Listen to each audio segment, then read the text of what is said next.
देवी देवताओं, हमारे आराध्य इष्टों का भी अपमान कर रही है।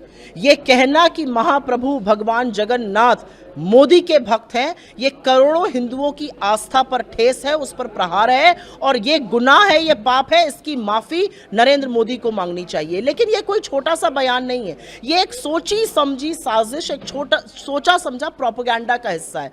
संबित पात्रा ने ये कहा है, उसके पहले चंपत राय विष्णु का अवतार बुला रहे थे, उसके पहले गिरिराज सिंह भगवान दिख रहे थे उनमें, त्रिवेंद्र रावत ने ऐसी बात करी, कंगना रनौत ने ऐसी बात करी, साक्षी महाराज ने ऐसी बात करी।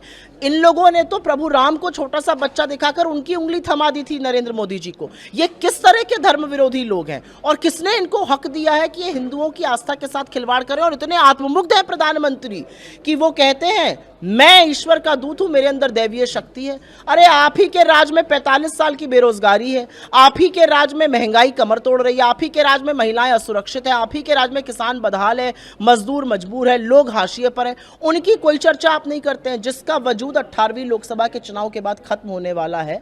आज वो इस तरह के ढोंग रच रहा है, इस तरह की हमारे धर्म और हमारी आस्था पर प्रहार कर रहा है और हम चुप रहेंगे, कतई चुप नहीं रहेंगे। ये प्रोपेगेंडा का हिस्सा है। ऐसा ही प्रोपेगेंडा हिटलर भी करता था, ऐसा ही प्रोपेगेंडा किम जोंग भी करते हैं। 5 चरण का मतदान हो गया है। क्या आपने इस देश के प्रधानमंत्री को बेरोजगारी पर, महंगाई पर, आर्थिक असमानता पर, गरीबी पर, महिला सुरक्षा पर, बदहाल किसान पर, मजबूर मजदूर पर, हाशिए पर रह रहे लोगों पर कुछ बोलते हुए देखा है? क्या मोदी जी 15 लाख का हिसाब देंगे जो बैंक अकाउंट में आने वाले थे? क्या 20 करोड़ जो रोजगार बनने वाले थे उसका कोई हिसाब है?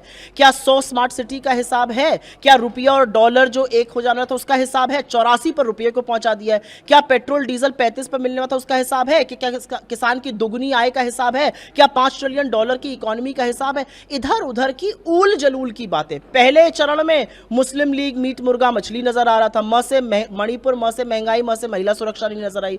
दूसरे चरण में आते आते आपके मंगलसूत्र और भैंस और कमरे पर आ गए। तीसरे चरण में आते आते अपनी आंखों के पुतली अडानी और अंबानी को स्वाहा कर दिया। चौथे चरण में आ गए तो गजनी जैसे बन गए, गजनी का किरदार समा गया इनमें। कहने लगे मैं हिंदू मुसलमान करूं, मैं रहने योग्य नहीं हूं, अगले ही पल करने लगे, शुरू से करते आए, वजूद ही ये। और 5वां चरण आते आते इन विक्षिप्त बातों को करने लगे। तो प्रधानमंत्री को अपनी आगामी हार दिख रही है।